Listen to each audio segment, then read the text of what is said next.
During the early years of the 17th century, France was a country in a state of social unrest and discord. 16 million people were ruled by Henry IV until his assassination in 1610, whereupon his son, Louis XIII, 9 years old at the time, assumed the throne. Death by plague was, as it had been for years, a major fear throughout the continent. To those claimed by illness and disease, scores of revolts and wars added to their numbers of dead and maimed. Abundant luxuries cushioned the very wealthy few during this era of turmoil. For the multitudes not among the wealthy, there was only one fate: a life of poverty. The already wretched life of the poor was made even more perilous by the social unrest, conflicts, and life-threatening diseases of the times. It was during the early 1600s that a priest named Vincent de Paul became more and more aware of the desperate needs of the poor, especially the sick poor, and organized the ladies of his parish to provide in-home meal delivery and home health care services for those who were sick or in need of care.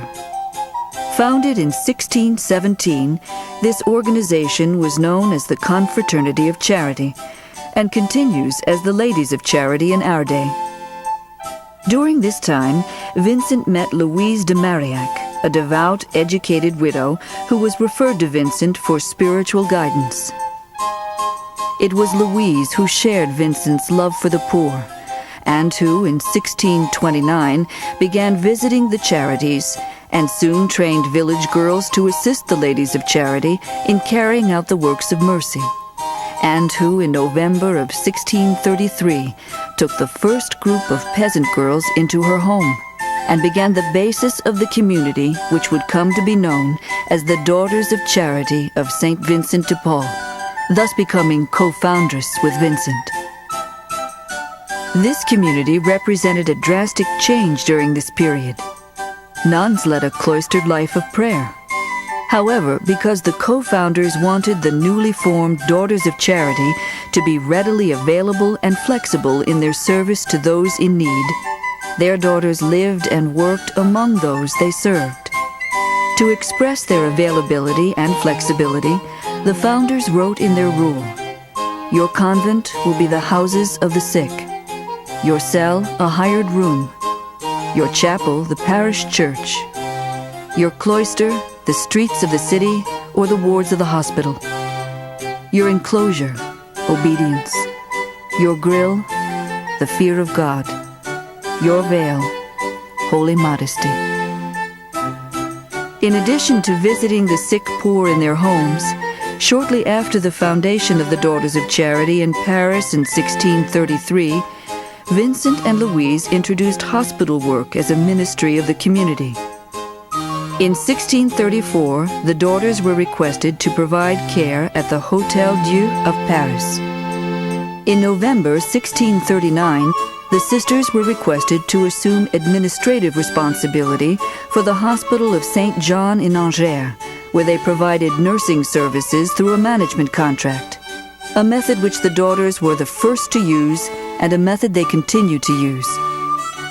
Louise herself journeyed by coach and boat to Angers to correct serious internal management problems which hindered hospital operations, thus firmly establishing the beginning of that ministry and the standard of excellence for the works of the Daughters of Charity.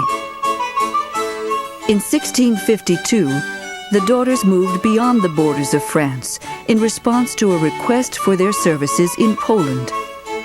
By the late 17th century, the community had grown to 51 houses with more than 300 daughters in Europe. Their numbers and their reputation for caring for those in need grew quickly. They demonstrated daring resourcefulness in treating casualties on the battlefields during the various wars of France, providing shelters for refugees, mothering foundlings, caring for the aged and plague-stricken, setting up soup kitchens for the destitute, and staffing village clinics and schools. By 1789, the beginning of the French Revolution, and more than 150 years after the organization was founded, there were 430 houses of Daughters of Charity in France, 20 in Poland, and 1 in Spain. Suppression of the works of the Daughters during the anti-religious period of the French Revolution was merciless and resulted in the execution of several Daughters of Charity. The community reassembled early in the 19th century and began a new era of expansion. At this time, there were more than 5,000 daughters in the world. The familiar blue habit with its distinctive white coronet became the international symbol of help and charity. It was also in the early 19th century, across the Atlantic in the United States, that what would become the origin of the Daughters of Charity in this country was established. In 1809, Elizabeth Ann Seton, a widowed New York socialite, founded a community of women, the Sisters of Charity of St. Joseph's. Their first home was an old stone farmhouse in St. Joseph's Valley near Emmitsburg, Maryland. In 1812, the sisters adapted the rule written by Vincent de Paul and Louise de Marillac for the Daughters of Charity in France.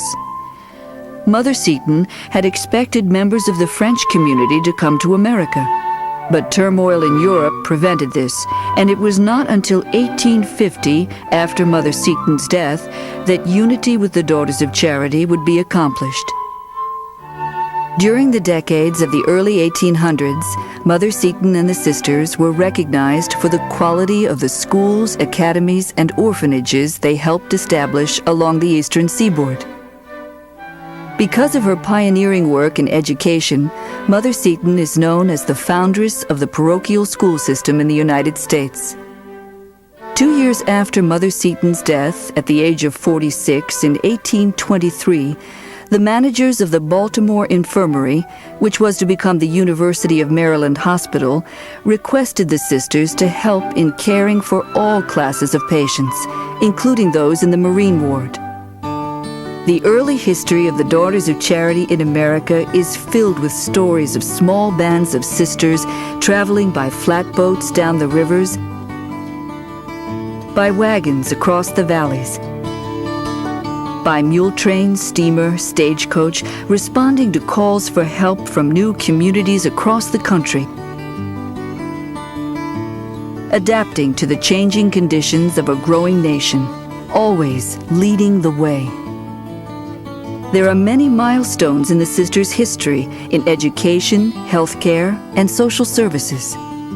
1810, the first free Catholic school in the United States at Emmitsburg. 1814, the first Catholic orphanage in the United States in Philadelphia. 1828, the first Catholic hospital west of the Mississippi in St. Louis, Missouri. 1840, the first Catholic psychiatric hospital in the United States in Baltimore. 1861, Civil War nursing, including on the battlefield of Gettysburg in 1863. The history of the Daughters organization and corporate management of their facilities is as impressive as the growth and diversity of the services which emanated from the Emmitsburg Foundation. In 1910, growth of the community caused the formation of a second province, the Western Province, with the provincial house in St. Louis. Although the mission of the Daughters of Charity to serve God by serving the poor dates back more than 360 years, it continues to be relevant to the world we live in today. Motivated by the motto, "The charity of Jesus Christ urges us," the Daughters of Charity community has grown to be one of the largest religious congregations of women in the world. With the Mother House in Paris, France, and more than 26,000 daughters in over 70 provinces worldwide, the Daughters continue to provide ministry of care to those in need on 5 continents. The original mission, vision, and values of the Daughters of Charity remain the same. to honor Jesus Christ as the source and model of all charity, serving God in the person of the poor, serving all on the basis of personal need regardless of faith, providing health care, social services, and education to meet needs in all areas, working with hearts consumed by the love of God, always knowing that there is more that must be done, more sickness to be cured, more people to be served, more children to be educated. This is the spirit and philosophy the daughters strive to manifest themselves and to inspire in every one of their associates.